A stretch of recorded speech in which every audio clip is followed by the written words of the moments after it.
So we're going to look at first is kind of what is a precursor thing to something that we need. Um, so we've done a bunch of stuff up until now with the term a sub n and things like that, but we haven't done a whole lot of things with the term such as, so if I give you a sub n, let's see, we'll give it to you is 2n plus 5.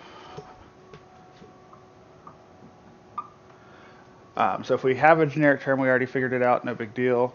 The question is, what is the next term? So in other words, what is a sub n plus 1? We haven't gone ahead. We've always gone backwards and found like a1, a2, a3, a4. But what happens when I want to find the next term? So a sub n minus, or n plus 1. So what is a sub n plus 1 in our case? Well, very easily, remember the brain fart, subscript is the thing that we're looking for. So in the first one, if our subscript is n, we just put an n there. So in our case, the subscript being n plus 1, I just replace n with n plus 1, and I get 2n plus 7. I may also need things like an plus 2, which again, same thing, just take your original and replace n with n plus 2, and I get 2n plus 9. Or I could even need the previous term. So what's the previous term before a sub n?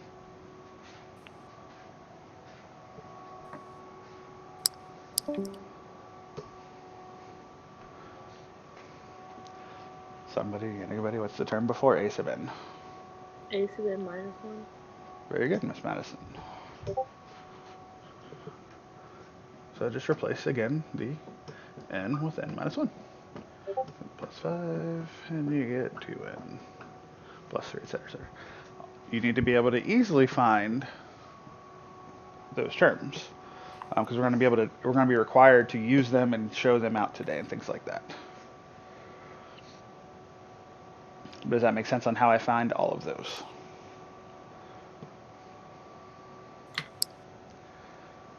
Any questions how I found any of those? Wait, don't erase it yet. My Twitch isn't working. I need to write it down. That's fine. You may need to refresh the page. I'll give you a second. I'll give you a minute or two. But those are all going to be important things that we're looking at today, is making sure we understand what the subscripts are, how they interact with our formulas, and things like that, because at a basic level, we will need to be finding things such as an plus 1, some cases an plus 2, or even an minus 1. Those are possibilities, things like that.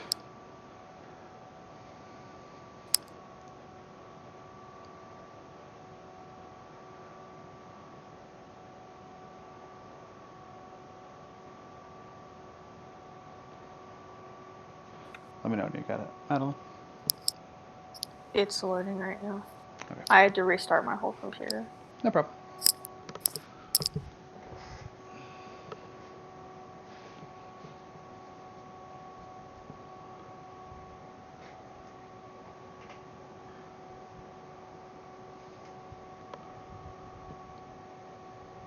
Okay, I've got it. Thank you. You're very welcome. Okay. So what we're looking at today, like I said, we're going to be looking forward, improving stuff based on something we already know. So for instance, if I know an, what was the problem? Okay, we're doing the same thing, n plus 6. So, and s sub n. Oop. So in our problem, they've given us that a sub n is 2n plus 5, and that our s sub n is n times n plus 6. Somebody remind us just to make sure, what does s sub n stand for?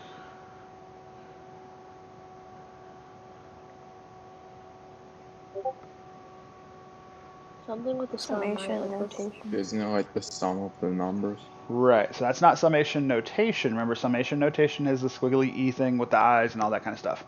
This is just telling you the sum. So it's the sum of n numbers. So if I wanted the first 5 numbers, 6 numbers, 7 numbers, what they want us to show and to verify or find really, I guess, not show or verify. They want us to find the sum of, not k plus 1, of n plus 1.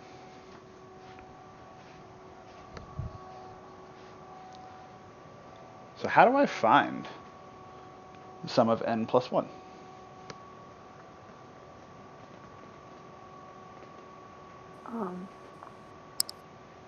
Well, just like anything else, you would plug in what n is, and then just instead of plugging, say n is 9, instead of plugging 9 into the equation, you would do 10. Okay, but we want it for a Right. generic, so we don't want for 9 or 10 or anything like that. I want to show the generic case out. Oh. So I have the sum for s sub n of n numbers. What if I want to know the sum, the formula for the s sub n plus 1? How could I find that?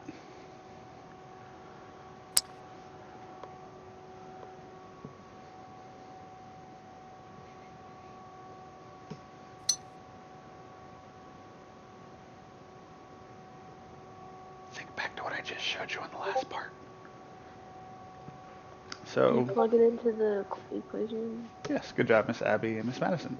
I can just plug in n plus 1 into my equation if I have an equation, which fortunately we do here. So s sub n plus 1 is equal to n plus 1 plus 6, which is n plus 1 times n plus 7. Make sense, yes?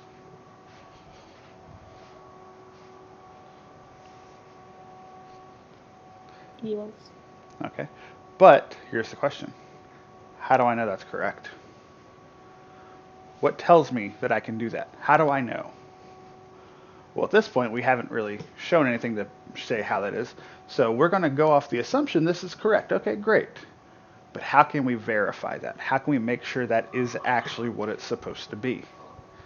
So we need a separate way of finding s sub n plus 1. And what were you about to say, Madeline? Oh. I don't think it was right. Okay. I was gonna say you could make n a number and then put like a small number, so then you could calculate just by adding. Okay. So the problem with that is what happens if it's not true for all cases? What if it's only true for the cases that you picked? So this is the problem in mathematics is we can't just show a generic, oh, it works for this one, it works for that one, it works for that one. If we're going to do that, we have to show it works for every number. And that's where the problem comes from in this section. I don't know about you, but I don't have time to prove that it works for every single number. Because even if it works for 999 billion numbers that you've tested, if it doesn't work for one, that is a false claim at that point. So usually what we do when looking for things, improving things, sometimes we do is we find what's called a counterexample to show that it doesn't work, because that's much easier than finding the cases where it does work. So it just depends on the problem. But we're not going to do that here. Obviously, this I'm going to let you know this is correct. But we got to figure out why is it correct. So let's think of another way. What is s sub n plus 1? What does that actually mean? What am I doing?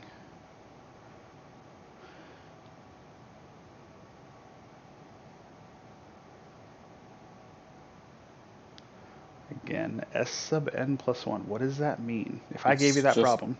It's the sum of n plus 1 numbers. So be more explicit than that, Harrison. What would I actually do? You would, I don't, I don't really know. It's just, I mean, what do you mean what you really do? You find n numbers, n plus 1 numbers, and find the sum of it. Okay, but what numbers? Should I just pick random numbers? Any number I want? Well, I mean, you don't know. It's a variable. Oh, no. I do know what numbers they are. Okay, then I don't know, man. Talk. What's the first number I would add? Infinity plus 1? Definitely not infinity plus 1. What's the first number I'm going to put in this addition? Because you've told me that I'm adding up a bunch of stuff, so I'm going to have something, plus something, plus something, plus something, plus something. What goes first? 1. 1 does not go first, unfortunately. 0. Not 0 either. 2? No, not 2. What? 78. Not 78. Abby's closest, because it's not wrong, but also not what I'm looking for, but she said 7. How on earth did she get 7? And why is 7 first? There you go. You plug 1 into AN. Your first number would be 7, but instead of writing 7, I'm just going to write A sub 1.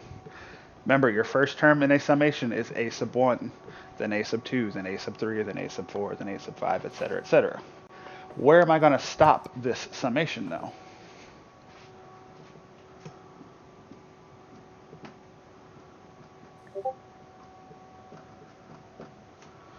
So in this case, I don't stop until AN plus 1, because that's what it tells me to stop at. Remember, in your summation things, this is where you would stop. So I'd stop at n plus 1. So I'm going to say AN plus AN plus 1. So this is the first n plus 1 numbers. Remember, that's what your summation actually means. You add up the numbers until you get to that index. So if I asked you for this S sub 7, for instance, as a reminder, S sub 7 is add first 7 numbers. So that's what S sub 7 means. So S sub n tells you to add the first n numbers. We do that so that way it's a variable and we can pick anything we want and we can get a nice formula for it. Okay, so does everybody remember now and reminded of what the sum means?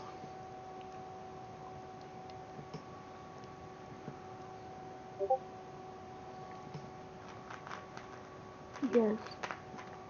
Okay, we're going to need that today, so it's very important you understand that. Like, I'm not playing around. Like, this is, you have to understand that's what that is, because we will definitely be using that. Okay, and what we're expecting you to do at this point is to realize, I'll do it on the bottom actually.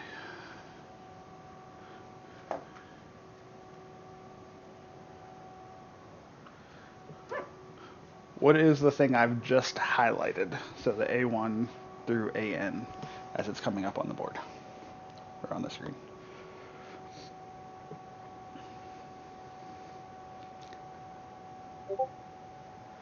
Very good, Miss Abby. That's S sub n. So S sub n plus 1 is equal to that. So when we read that, S sub n plus 1 is equal to S sub n plus A sub n plus 1. Let's explain that in not so technical terminology. So how could we explain that and have it make sense? So what is S sub n plus AN plus 1?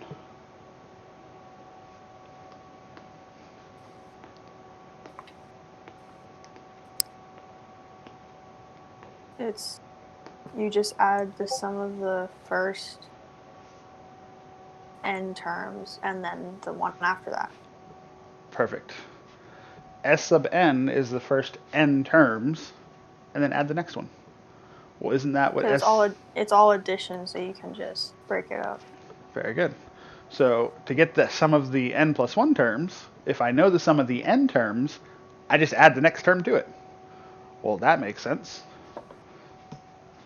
So again, for instance, what this is saying, just to make sure, so if I want S sub 8, that is equal to S sub 7 plus A sub 8. Well, that would make sense, because the sum of the first 7 numbers would be 1 through 7. And if I want the sum of the 8 numbers, that's 1 through 8. Well, then I just add that term that I didn't add in the first place. So we have to make sure that this, what we found above for S sub n plus 1, and this for S sub n plus 1, because this is really the basic definition of S n plus 1. So that's what we're going to look at doing, just to make sure that this is a true statement. 2n plus 1 plus 5. So we're going to do just a little bit of multiplication and then factoring to verify that, make sure that is true. Plus 2n plus 7.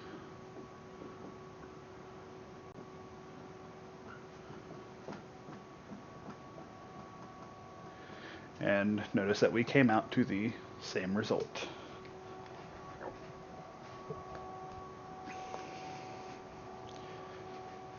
So the thing to point out here is I haven't really proven that it's true, but I have verified that those two things are the same thing. Does that make sense to everybody? I hope.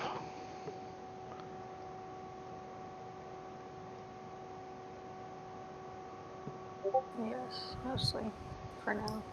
Okay. So again, to reiterate what we've just done, we've verified. We haven't proven anything necessarily, because all we're saying is that, hey, this is true, that's true, great. So now we're going to look at how do we prove these things are true. And this is what we are getting to the bulk of our lesson today.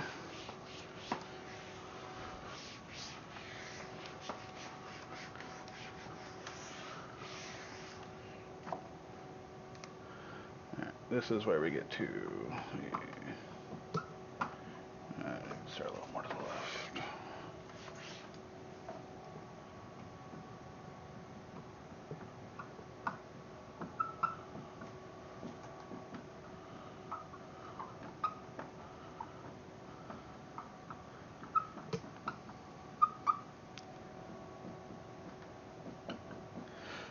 So our focus today will be on what's called the principle of mathematical induction, or I will refer to it as PMI.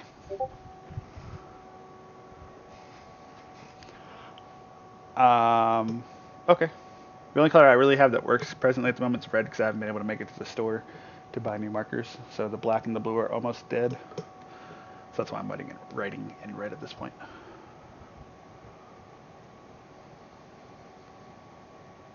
That's red. Yeah. Abby said she can see the different colors now. I don't know. I don't know what's changed. I can tell it's red. I mean, maybe I'm just blind. That's probably Possibly. Okay.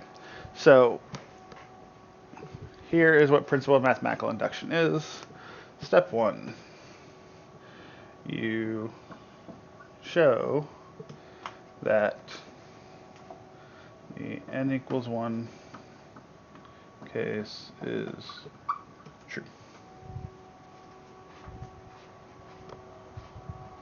Apparently we're only doing it on sums, but I'm not going to rely it just to sums. So step 1, show the n equals 1 case is true.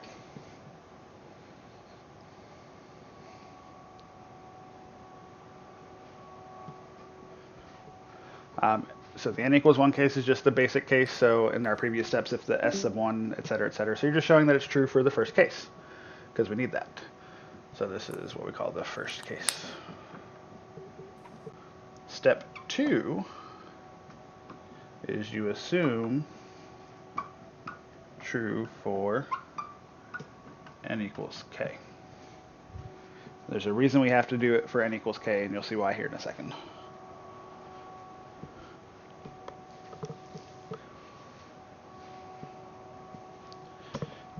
And then our third step, which is our final step, you will use n equals k to show n equals k plus 1 is true.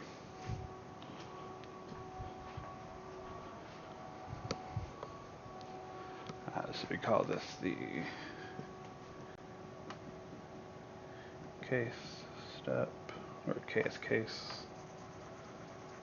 I guess we'll call it.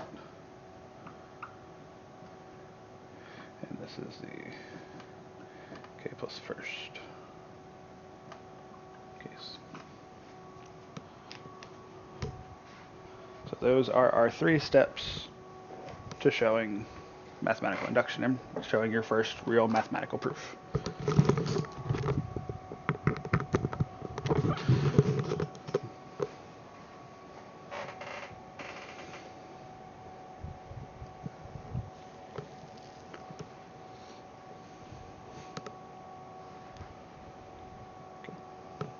I'll give you just a second for it to all show up and for you to write that down, but you will definitely want to have that written down. We'll be referencing it a lot.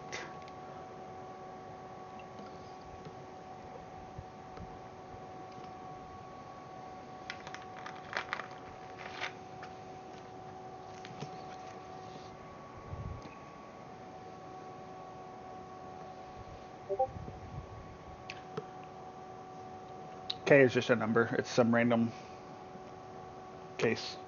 So in other words, the way this works is we show it true for the first case. We assume it's true. Notice that very important word in the number 2, assume.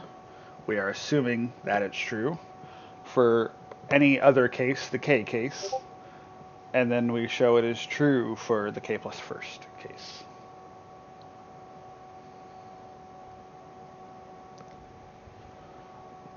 So this is what, like Madeline was talking about earlier, what happens if I just find a number like 9 and then I show it true for 10? But instead of doing 9 and 10, we're just assuming it could be any number, and then showing it true to be true for the next one as well. And you'll see how it works here in just a second.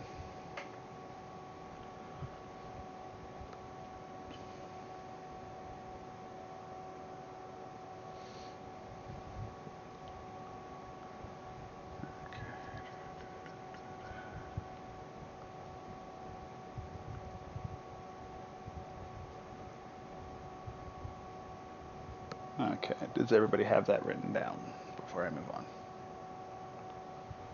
Yes.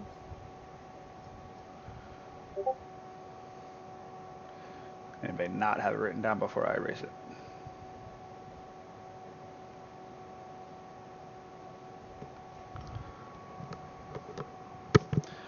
Okay.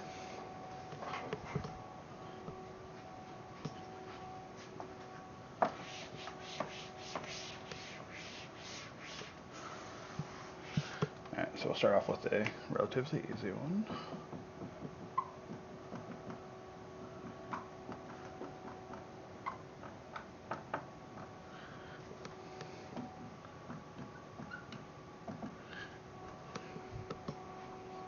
Okay. So we are given a sequence of numbers 0 plus 1 plus 2 plus 3 plus 4 plus 5, etc. up until n to be true. Oh, sorry, hold on. I wrote the wrong one. It's n minus 1. They stopped it early.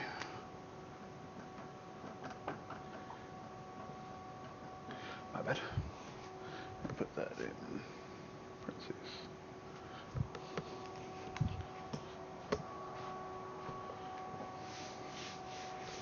And we are proving that is true. Okay, so we're going to follow the 3 steps I just showed you. What do we do first?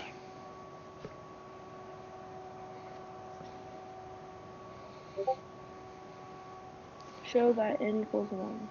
I didn't say show that n equals 1. Show that n equals 1 is true. So we are trying to show that this equals that. So in other words, we're trying to show s sub 1 is equal to 1/2, 1, 1 minus 1. Is this true? Because this is what the sum is. So this is the sum of all of these equals that. So the case where n equals 1 is where s sub 1. So if I add the first term, 0, does 0 equal that sum? That's what the n equals 1 case to be. So, yeah, because this, so, in case you need that little bit of showing where I get that from. So this is saying, that's what this is saying, because the first here is sum of n numbers is equal to the n minus 1. Now we stop at the n minus 1. I don't know why they picked that, but they did. Doesn't really matter. So s sub 1 is equal to that. Okay, so 0 equals 0. Check. Step 1 is done. That is all step 1 is. Use n equals 1, show it's true, you move on. Wait, how did you... I'm confused. How do you know that it's true? I don't get that one. Because what's the first term? Oh, so I have to make it equal to 0? Well, in this case, equal to the first term? Yeah, because that's what they're given to us. So our first term is 0, and we want to know, basically this is s sub n. So we're doing a summation. That part maybe not have been clear, I understand that part. So by showing you this, they're saying the sum of the first n minus 1 numbers, or n numbers actually, because that's 0, so that's n. So sum of the first n numbers is equal to this. Well, it's the first case. That means 0 has to be equal to, and I put in 1 for my n.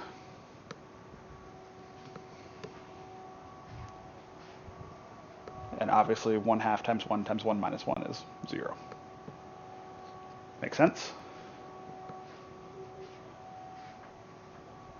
Yes. Okay. What was step 2?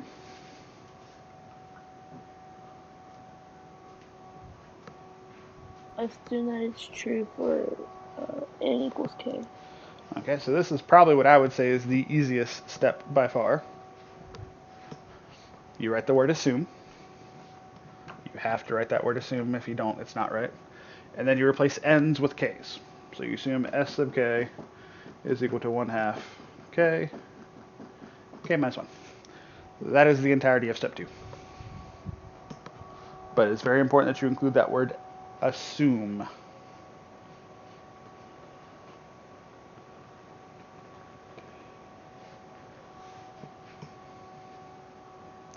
Okay, so does that make sense? I mean, it should be pretty straightforward. And then our last step, this is where all the work comes from. We're going to prove that s sub k plus 1 is equal to 1/2 k plus 1, k plus 1 minus 1. That's what we have to prove.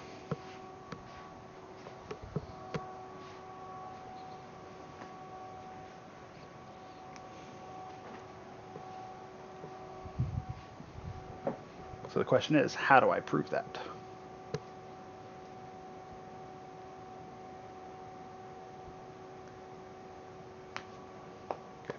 Well, very easily, we're going to do, in this case, since we're doing sum, so I'm going to walk you through this one, so don't worry. We're going to use some of the same strategies we just used on that previous thing that I showed you. One thing to note, never, ever mess with the right-hand side. You do not mess with the right-hand side and move things around, simplify it. Some teachers may accept that, may not, but technically you are not supposed to mess with the right-hand side. You're trying to prove the left-hand side equals the right-hand side. Okay, so we're going to do a lot of the same things that we did before. So, and then some people like to write the word prove out in front of this. If you want to, you can. I don't think you necessarily need to, but whatever. So what we're going to do is very similar to what we just did, is write out what is s sub k plus 1. Well, that's a1 plus a2 plus a3 plus dot dot dot plus a sub, let's see, we'll do k plus a sub k plus 1.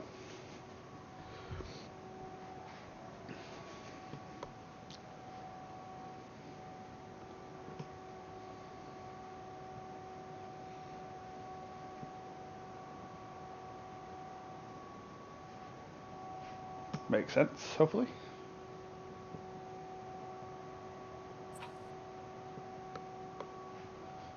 Well, not getting any answers. Just, Make sense what I've done yeah, so far? that, Okay. Everybody else, yes? Kind of need feedback here, otherwise I don't know what, if I'm going too fast, I too think slow, I not making get it. sense. I think I understand it. Okay. So the whole point of doing this, you are always, always, always going to use this right here. So I've got to find some way to work s sub k into my problem. Well, because of this one, we've done a similar one. It should be pretty easy in that that is s sub k. So we know this to be, I'll write it out first, s sub k plus, that's a terrible k, a k plus 1. Well, we know what s sub k is. We can simplify that and put that in. So that's 1/2 k, k minus 1. What is a sub k plus 1? That's where you have to be careful. So, and when I do this, what I do is I look back up at the board, the original problem, not the board, the original problem. This is my k term. What is my next term? So what would the K next plus term? 1. Careful. and It would just be n. would be the next term. Well, since I'm not dealing with n's anymore, I'm dealing with k's, it would just be k. Wait, why? Because what's the last term in the original sequence, Madison? Oh, n minus So it'd be n minus 1. So the next term would be 1. Okay. n. So in this case, our next term would be k because we're using k's instead of n's. Now we will have to work this out slightly and manipulate things. Remember, the whole goal is to get it to look like this right here. So we may have to do some factoring, some maneuvering around, et cetera, but you got to manipulate it algebraically to get it to look like that. So the 1/2 being out in front, not the end of the world. Let's see, so how? We do need to factor a 1/2 out of that. So we need a 1/2 out in front. So if I take a 1/2 out of that, I get k minus 1. What happens if I take a 1/2 out of just k, though? How do I factor a 1/2 out of just k?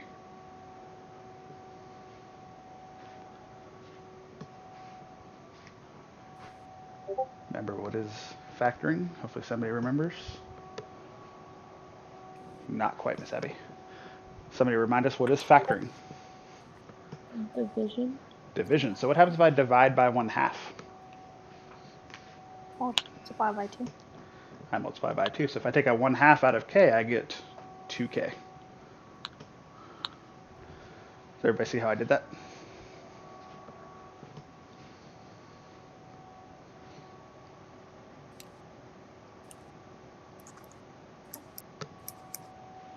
Yes, no, maybe, somebody, anybody? Yes. Yes. Okay, I can't do this without feedback, guys. You've got to give me something to go off of here. Okay, so at that point, we can then factor a k out of here if you want to. So there's probably an easier way to do this, but whatever. So we get k minus 1 plus 2. Actually, this works out pretty well, which I'm going to have to bring up to here. So I get 1/2 k. Wait, And then k plus 1. And I'm pretty much done. Yes? can you explain how you got from the second line to the bottom line? I factored out a Well, k yeah. out of this one and that one.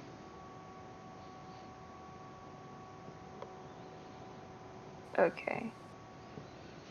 Oh. Okay. Mm-hmm.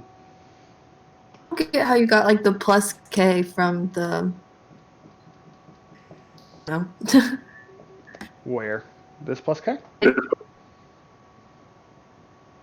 I have no idea where you're pointing. It's really That's why I'm waiting. like behind. Like, so which plus k then? Since I guess you're further behind than your stream's probably not. Mine's really behind. That one. Yep. Okay. That's your a plus k term. A k plus 1 term. So if your nth term, look at the original sequence up at the top. You'll see in like a minute. The original sequence at the top, the last term is n minus 1. So what would the next term be, Sydney, after n minus 1? In? Right. So it normally would have been n. Oh. However, we're not dealing with n's. We're dealing with k's in our proof. So we have to have a k there. Wait, but. Never mind. I get it. And you're done. So we have proven what we wanted to prove. I guess that should put equal sense. So while maybe not the easiest way to factor it or do something, there might have been an easier way, like if you multiplied out, I don't know, because haven't done all these problems ahead of time. But you basically just have to algebraically manipulate what you got to what you want by factoring, using your power rules and things like that. There's all kinds of different ways we have to do it. But Okay, I'm I just don't understand the point of this. okay, That. seriously, you don't understand the point of anything we're doing, so why do you ask this on every single lecture? Like, No, I do. no, you really don't. I mean, What's the point of an understand ellipse? everything else. What's the point of a hyperbola? What's the point of factoring? No, proving it. That's what I mean. Because you can't do anything mathematically without proving anything. You can't do 1 plus 1 without a proof for 1 plus 1. How do you know 5 times 4 is 20 unless somebody proved it. And you can't say, oh, put 5 things and 4 things together. It doesn't work that way. In math, you have to prove everything before you can do anything. Like, legitimately, and a lot of this goes to not necessarily basic ideas, because everybody's like, oh, I can do 5 times 4. But you can't do that with other things. And when you start to get to higher level math, you have to have proofs for things before you can do them. There are a lot of really important proofs, such as the Pythagorean theorem, that we use quite a bit. We couldn't use the Pythagorean theorem until somebody proved it. It has to be proven. If it's not proven, you can't use it. Just like laws of physics, laws of calculus, theorems in calculus, etc. You can't use any of this. You can't do basic math without a proof for it. So the important part here is that you may need to prove things in order to get to them.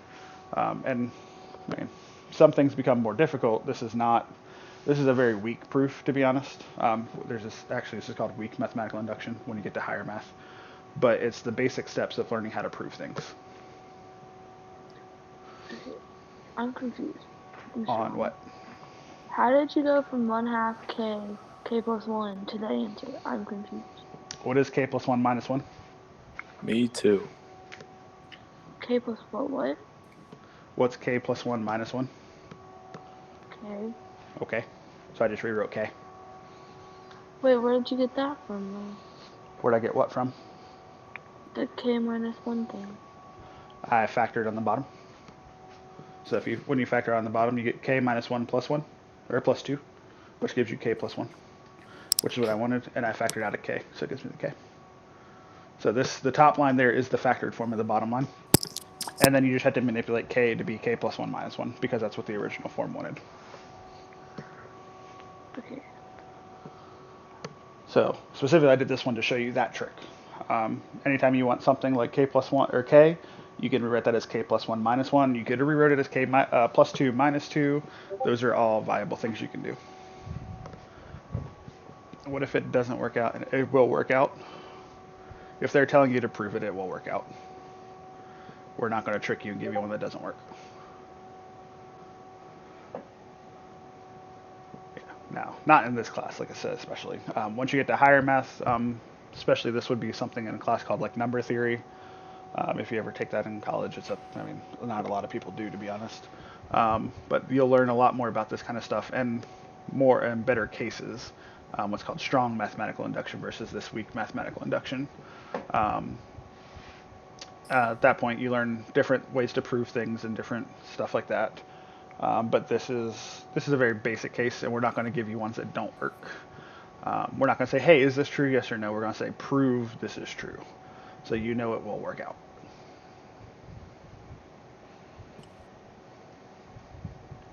Would it be wrong if you didn't do that last step? Like if you stopped?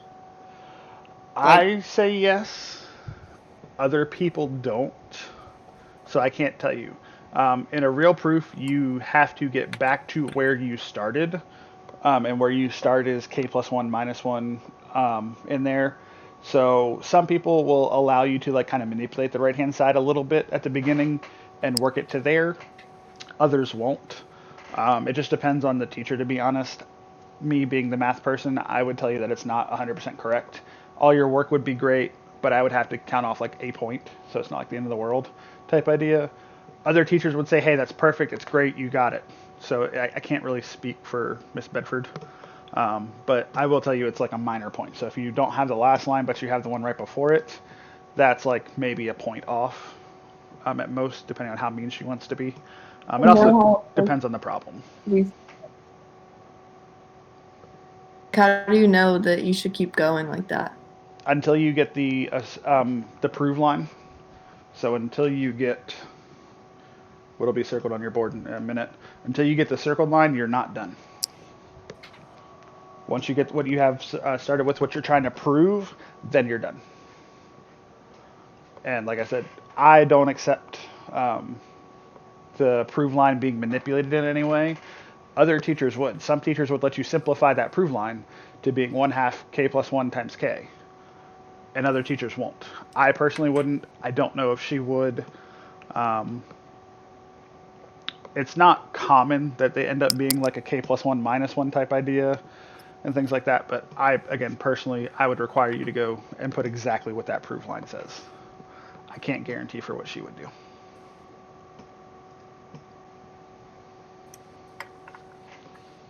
Okay, any other questions? Oh my god, please tell me that's it. That's enough. Well, I mean, it's 11:46, so class is over for today. No, I mean like for this lesson, is that all? Oh, no, we gotta Hey, go to man. part 2 tomorrow. Oh my god. And That's enough for one lesson. I'm also lying. There is no more. That is it.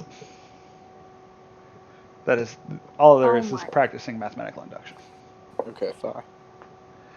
But you definitely will want Wait. to practice mathematical induction. Wait, what? No, there's stuff in the homework that we don't know how to do. I'm looking at it right now. No, you know how to do everything right now. It says use mathematical induction to prove the statement is true for all natural numbers. And then the first one is n is less than 2 to the n. So you mean like you don't remember how to use your rules for like exponents and logarithms like you're supposed to? Will you go over that tomorrow? I planned on going over it tomorrow, yeah. Okay. But the thing about it, I'm not trying to, but seriously, you know how to do everything. However, if you remember your rules and things like that, that may not be true. So I will be going over a case with an exponent, yes. I already planned on doing that. Okay. But you do know how to do the entirety of